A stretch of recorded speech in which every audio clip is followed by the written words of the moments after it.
Aloha and welcome back. So, I've showed this once before on the channel. The U.S. has been at war 222 out of 239 years. So, with that said, I want to talk about Smedly Butler. I think,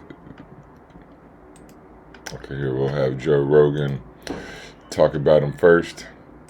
Yeah, well, that's Smedley Butler, right? That's Where's General a Smedley racket? Butler, yeah. Where's a racket? That's really the extent of his argument, or his article rather, is when he wrote that, he thought when he first enlisted into the Army, and by the way, I believe that's 33. What year was that? Smedley Butler, War is a Racket? I want to say it's in the 1930s.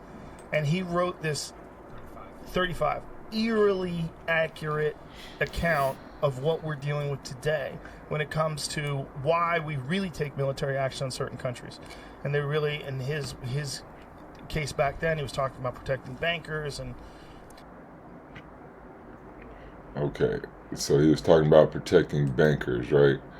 And so let's go to, oops, didn't mean to bring it down like that.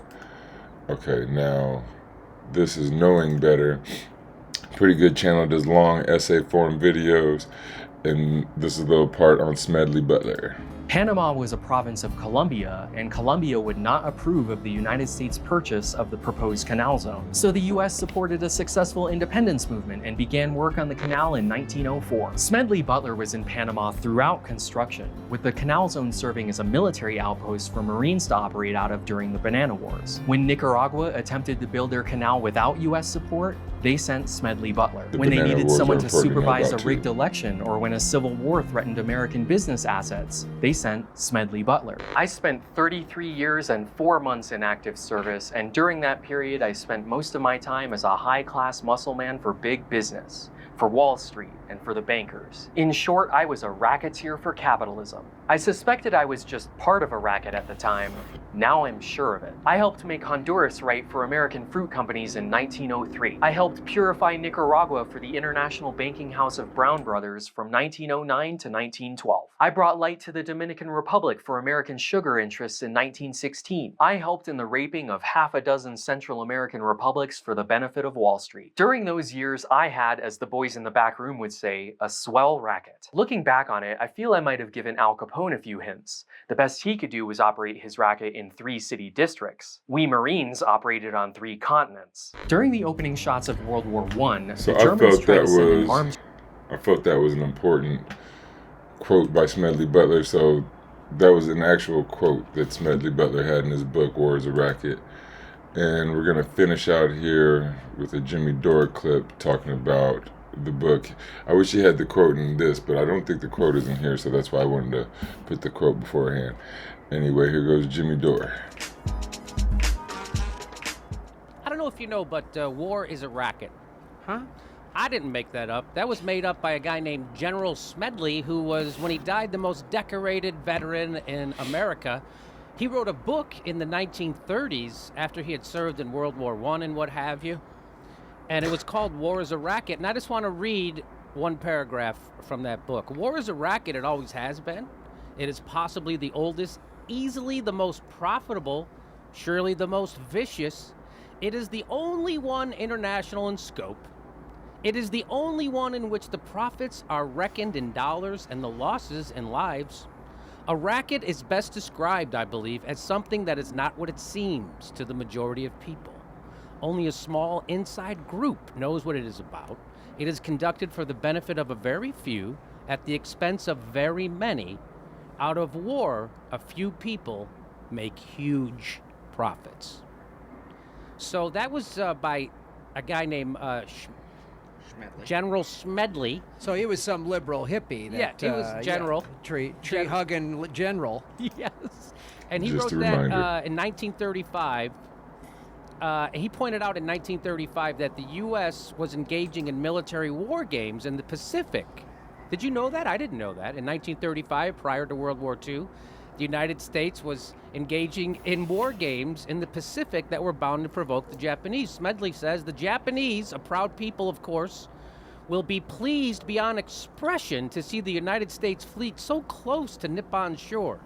even as pleased as would be the residents of California, were they to dimly discern through the morning mist So this is the obviously Japanese well fleet before playing World War at II war games off Los or Angeles. Pearl Harbor. So he's being sarcastic and saying that, what are we doing over there? What are we asking for, a war? I didn't know that happened. Did you know that happened, Graham? No, I did not know Did you know that happened, Ben? I bet Robert knew. That's goddamn right. That's right. Robert, internment camp, Yasamura. Actually, my people were busy farming up north in California. Yeah, being good fucking Americans. Yeah, that's right. Farming, another word for spying. Go on, Jimmy. So, that's right. And by the way, not for nothing, but this I Smedley stole guy, Jimmy Dore. I'm pretty sure the American Navy doing war games in the Pacific isn't what made Japan invade China. Right, that's Yeah, a fair that's point. that's a fair point. That is a fair point. That is a fair point. Japan had a couple of irons in the fire, so to speak, with regards to World War II. Oh, yeah. So he proposed a few things to stop us from doing these kind of war profiteering moves. And the first one he said was make war unprofitable.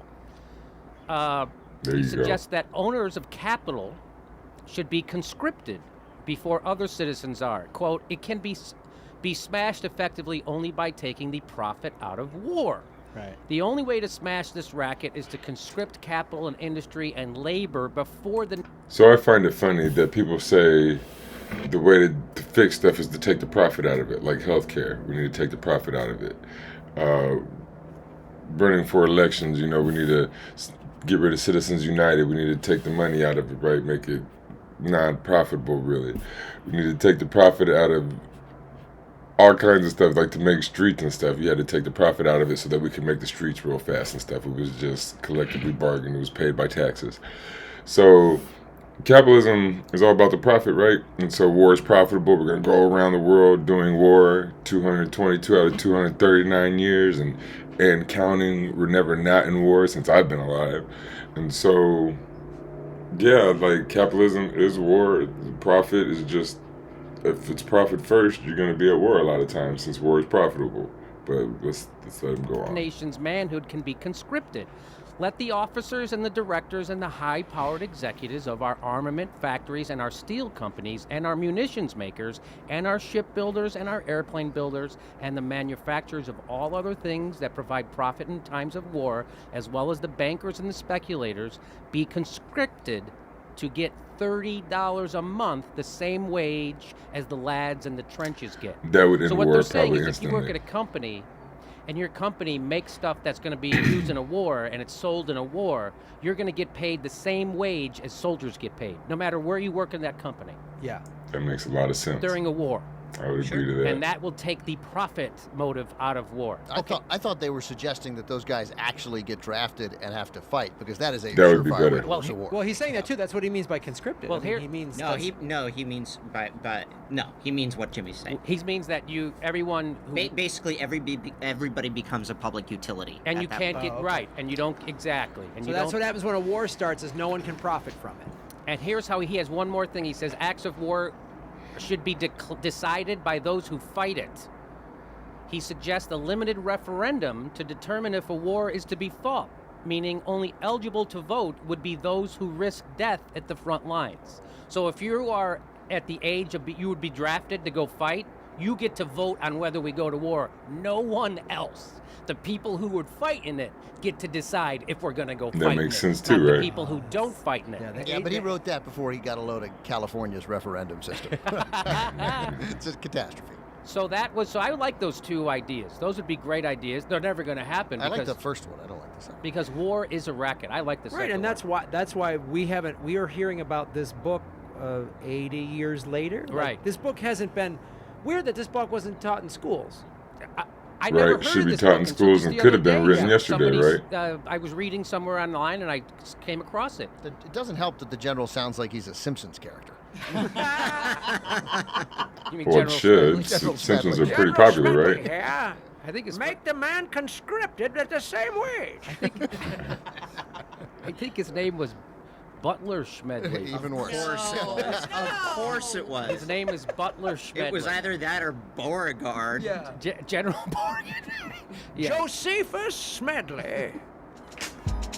Okay.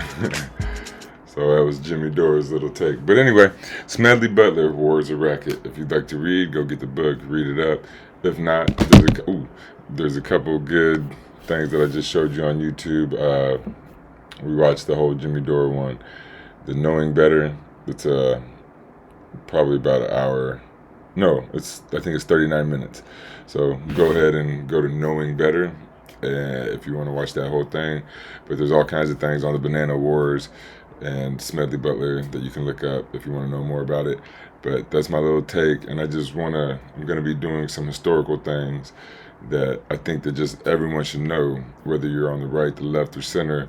But you need to know these things to understand why things are happening now, and why there's, say, refugees, or why the borders are the way they are, or why certain people are pro or anti-war, or certain other things. But we will be back shortly. Have a great day.